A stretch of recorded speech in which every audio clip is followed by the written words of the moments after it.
Hey, welcome, my friend. Welcome to another episode of Tutoriada, a series episodes that challenge your understanding, appreciation of athletics, globally, locally, collegiate, professionally. Hopefully, you get a little bit of free education. We all need to learn. So I'm learning a lot by sharing with you guys. I have a high appreciation of athletics, sports in general. When I research, take my time, then hopefully you, my viewer, can take advantage of the condensed version of that education. Yeah, my subscriber, man, don't hesitate to comment. Honestly, I that is the best part of any education system. My education, where the professor and the students are engaged in an exchange of what they know or what they've learned in the process. I hope your weekend was great. Mine was very busy. I've never done 11 games in a day. I'm talking of futsal, which is indoor soccer. And then I had some outdoor games, 11 games. My wife was living it. She's like, you're not young anymore. What a reminder. Man, talk of being brutal. She just said, you're not young anymore. You can't do that. She knows I collapse at the end of the show. Chelsea won. What? They did. Manchester United sucks. Manchester City sucks. The whole of Manchester should be buried. They lost. Liverpool is in the cesspool. I'm rubbing people the wrong way already. Please don't unsubscribe. Like, just put thumbs down. Dislike this episode. What? They did. Arsenal, well, whatever. Well, they have a gap on us now. We are second. I'm worried about being second right now. Last year we were second and we struggled to finish top 4. Chelsea, I don't know. This time of the year, we seem to go to Bethlehem and lay eggs. My friend, this guy is full of himself. Track and field, man. Cross country. The end of the season for the National Collegiate Athletic Association, NCAA Division 1, had a glorious ending in cross country this year. North Carolina State, 4 in a row, team championship. They won that, running away with it. Second place was BYU. I'm talking of women category, if I remember. My notes are not in front of me because that's not my conversation today. It might be that, it might not be. My friend of mine reminded me yesterday of my collegiate life and how we were good in cross country. 92, I know we were very good. We went all the way to regionals as a team. We had a man from England who inspired us. He's a friend of mine, Martin Fowler. If you check this out, man, this is for you, man. Cross country, we have to say, if it wasn't for that, I call it the imperial inspiration. I've never been inspired by the imperialist, but this guy, Martin Fowler, brought some work ethics that the Cajuns of UL needed it at that time. We went a long way. We were second in our conference. We should have won that conference, my friend. Anybody here who is a subscriber to this and you're a friend, we were in that team. Let me know. What do you think of that cross-country season 92? We went to Dallas, Dayton, where we really competed very well. I think we had an incredible group of athletes that time. The next season, I went to the Nationals in the 800 meters in New Orleans. Those are my best years in college. I look back with awe and appreciation, given the friendship we developed. I think we were a very tight group. And if you slacked, people let you know you're slacking. And that was good for life and it's good for sports. And so when we talk of cross-country season, I've just said North Carolina won, Oklahoma State won on the men's category as a team. The story is not the team, the story is individuals.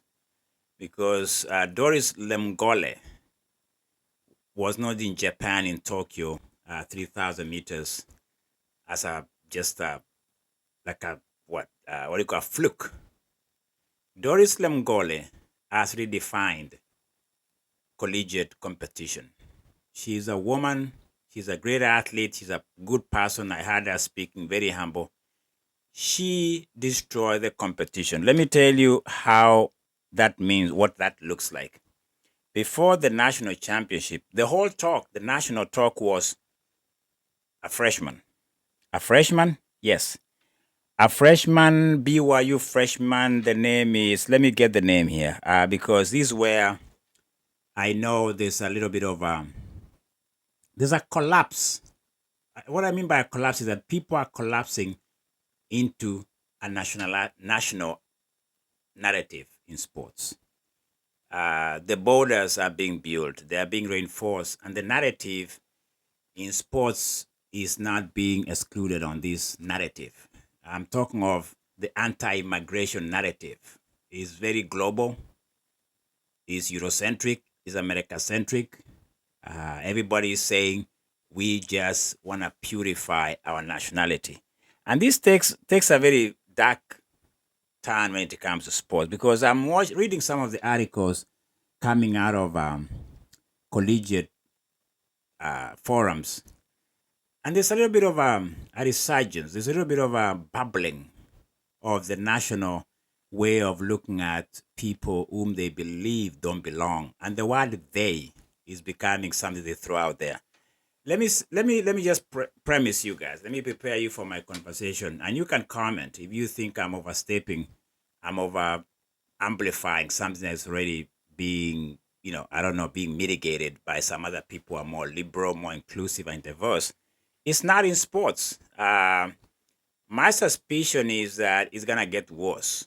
Because when Doris Lemngole won the national championship, the loser of the athlete who was pre-anointed to be the one who should have won takes a turn is very fascinating to me. And let me give you my thoughts on this. Before the national championship, there's a woman, a lady, a phenom. In fact, they still call her a phenom. They were saying, even people are, there's an author, journalist who said she's the new big thing. She could have been what some people, she could be. And by the way, she's a freshman. Her name is Jane Hedengren. She's the Brigham Young University, the red state.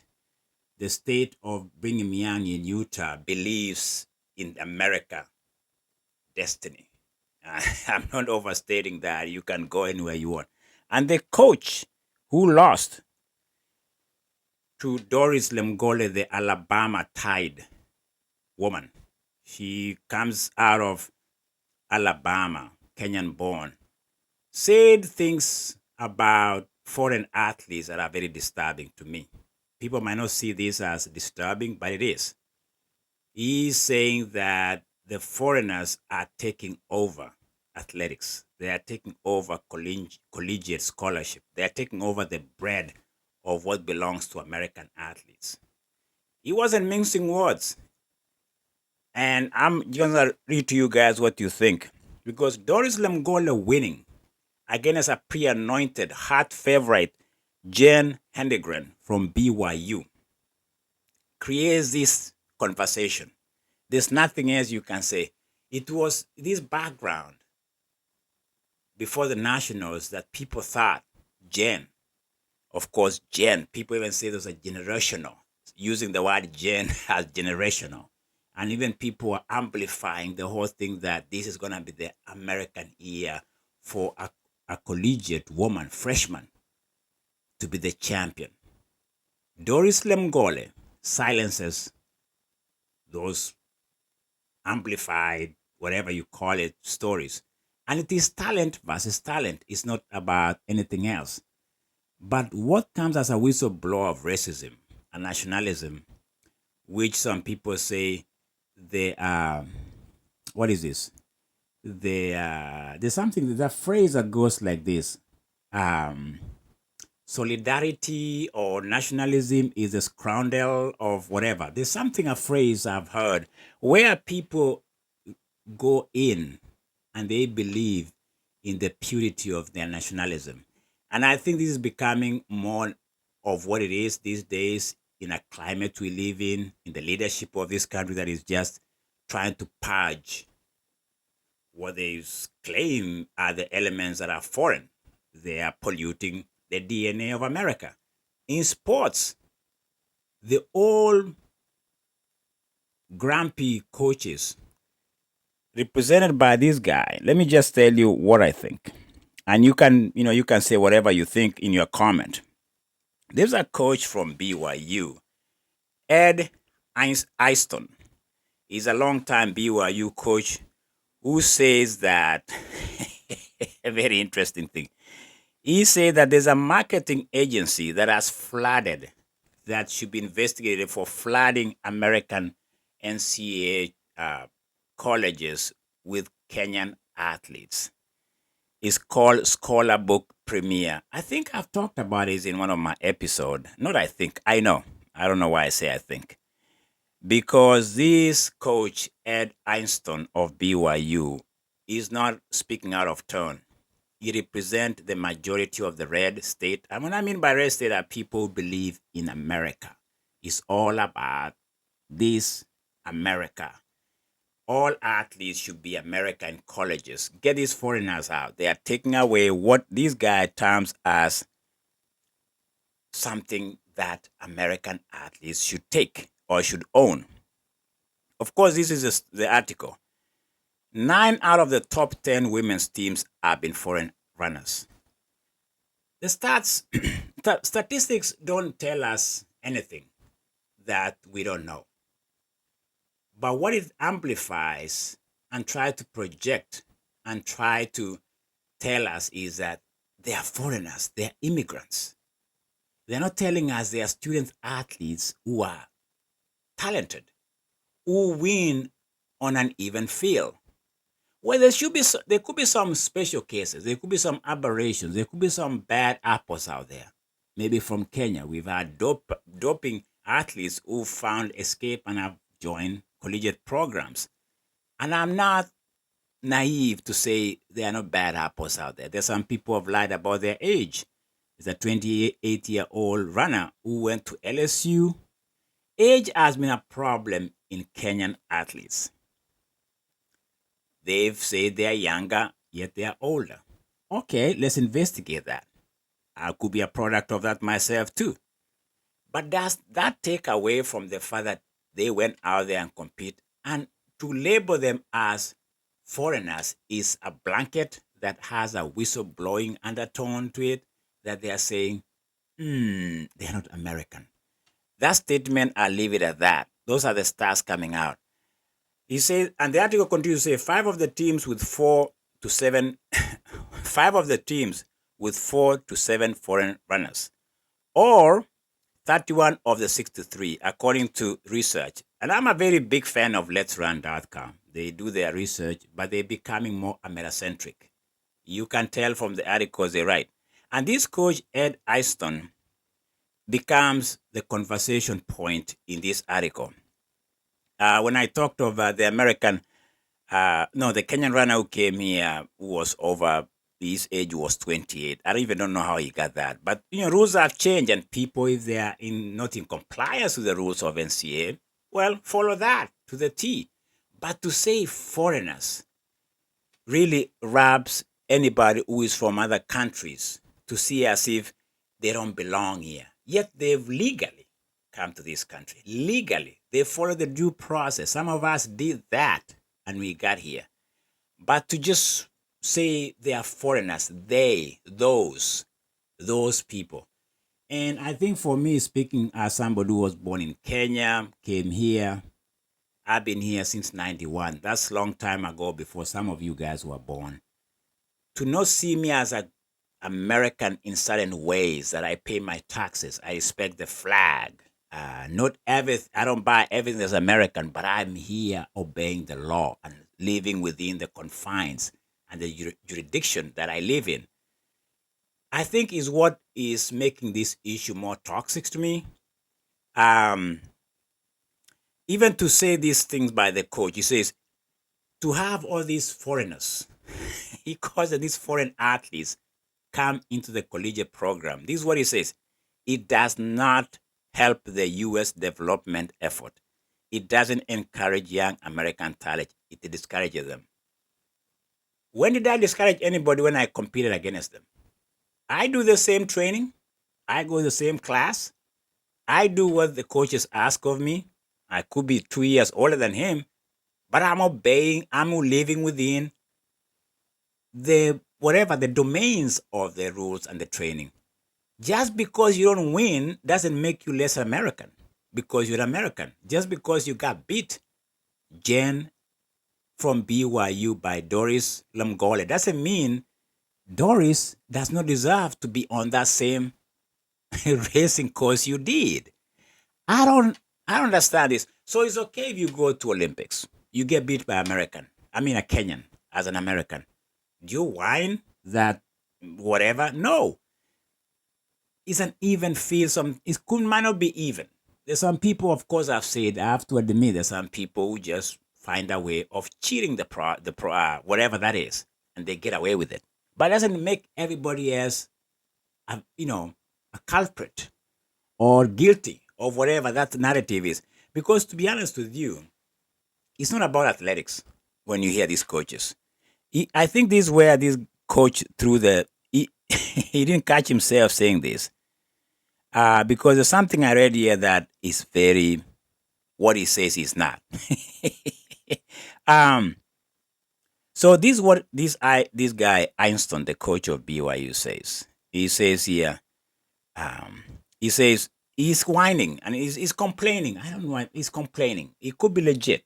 There's some agencies, don't get me wrong, that have come into the AI world, the internet. They go around the globe recruiting the best athletes. They have the money. They have the capacity. They have the network.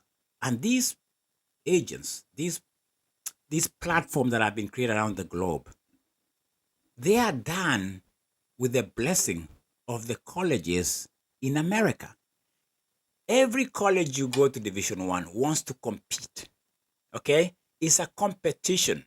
It's not anything else but competition. Who can win whatever it takes? So you go around the globe. We live in a global village. Globalization of the 90s, is that still around? So when it comes to athletics, it's globalized. Recruiting is globalized. Getting talent is not limited to BYU and Utah and the rest state. Just because Jen was beaten in cross country by Doris does not negate the caliber, the talent of Doris the Alabamian, who beat her just straight up. Beat her with the 500 meters to go in the cross country. She got beat. And this guy, coach, goes on and says that he's blaming the NCAA, saying it now allows potential student athletes and current student athletes to have agents. Okay, they have agents that recruit them. And then he continues to say that the schools with larger budgets are paying the agents or recruiting service companies who then pay the student athletes. Listen, we don't live in an amateur world. Reality is different these days, my friend. The reason why teams around the globe like Chelsea come up with $2 billion to buy players, is that they bought the trophy? Not necessarily. They bought talent.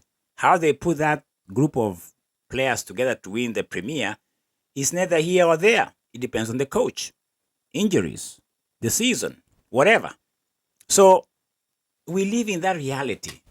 Blame the 1%. Don't blame the athletes from Kenya who found their way to America.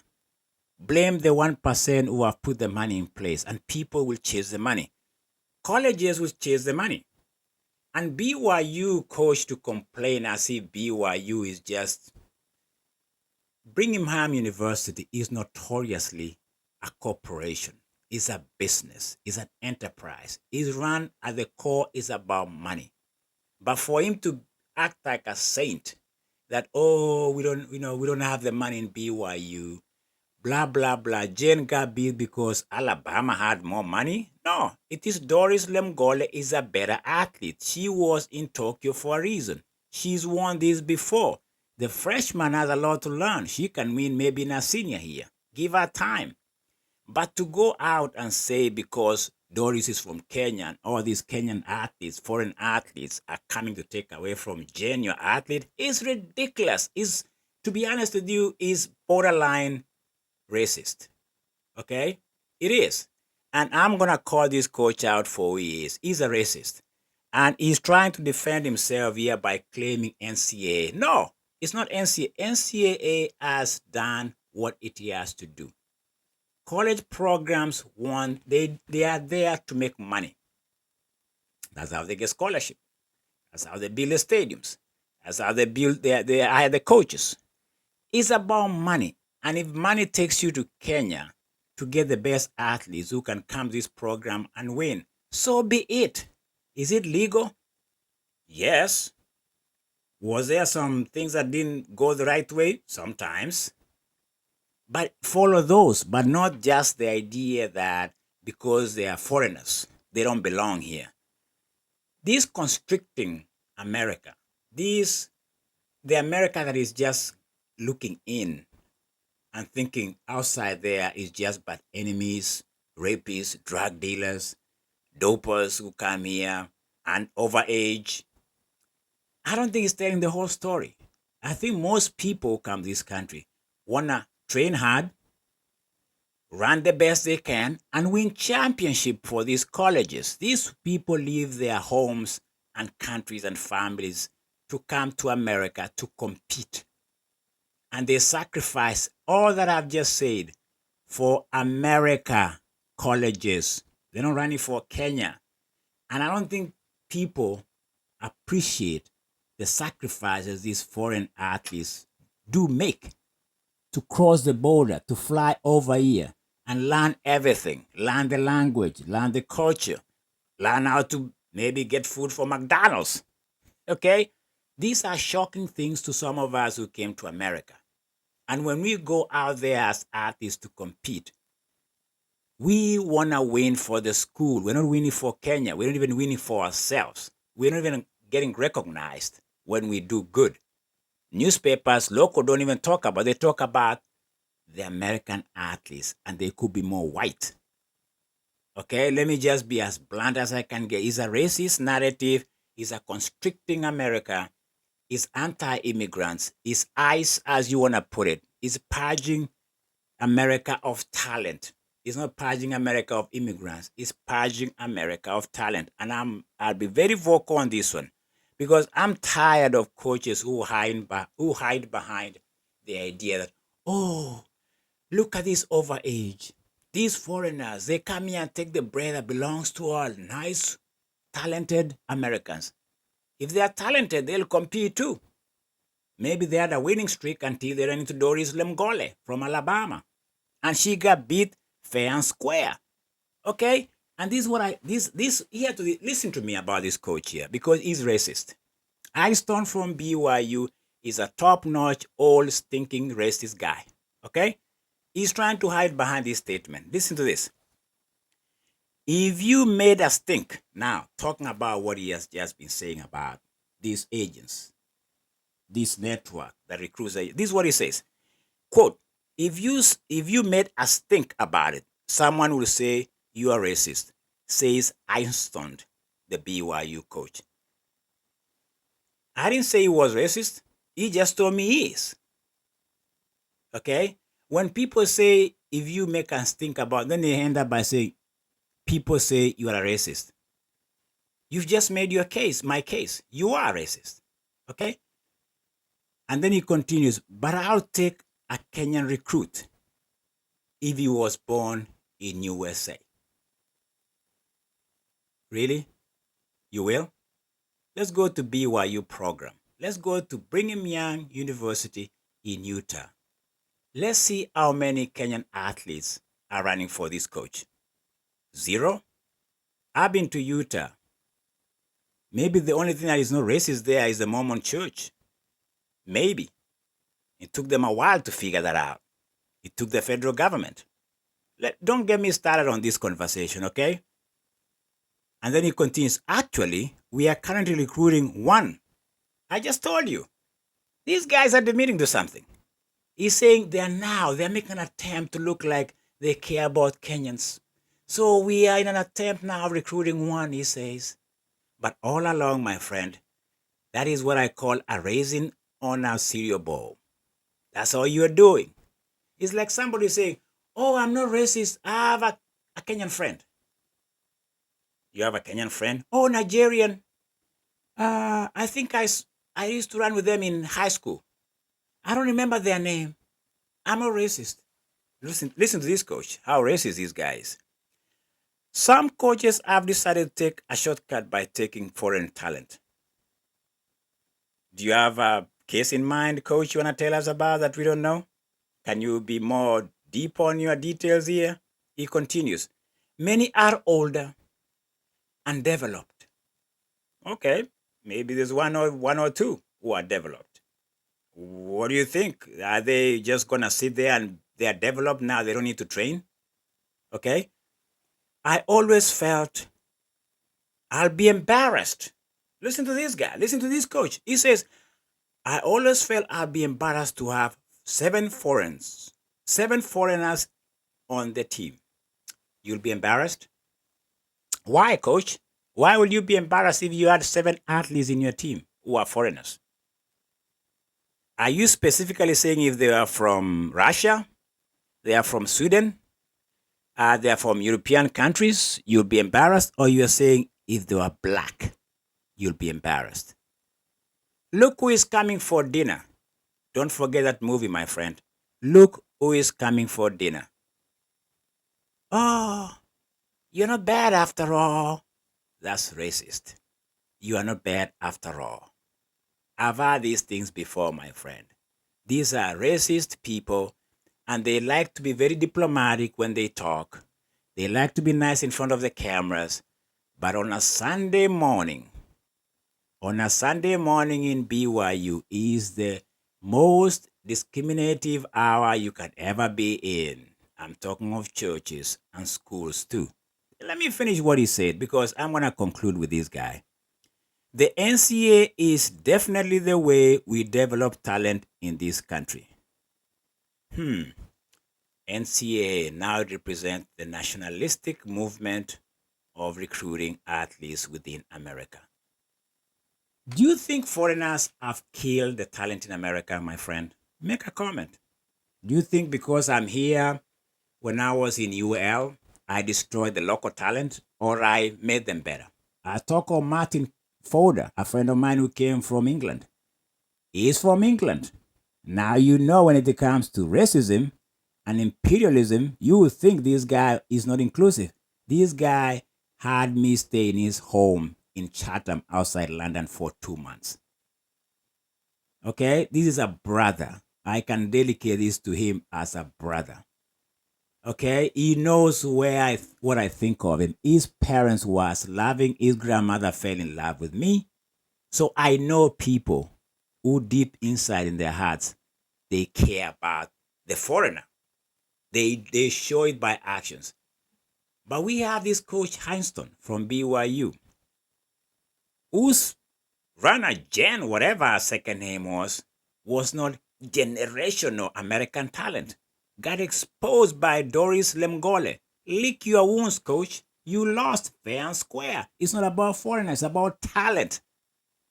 When talent is squared up with anybody globally, they are found wanting, and it is the name of the sport. Racism? Yes. Is the Achilles. Is the original sin of this country. And when I say it, I don't mince word, I confront it. That's racism. What I just talked about is racism is being played out before our own eyes. We see it in the neighborhood. We see it nowadays how they go around doing it. And in sports, it's not immune. We have it. We have it all along.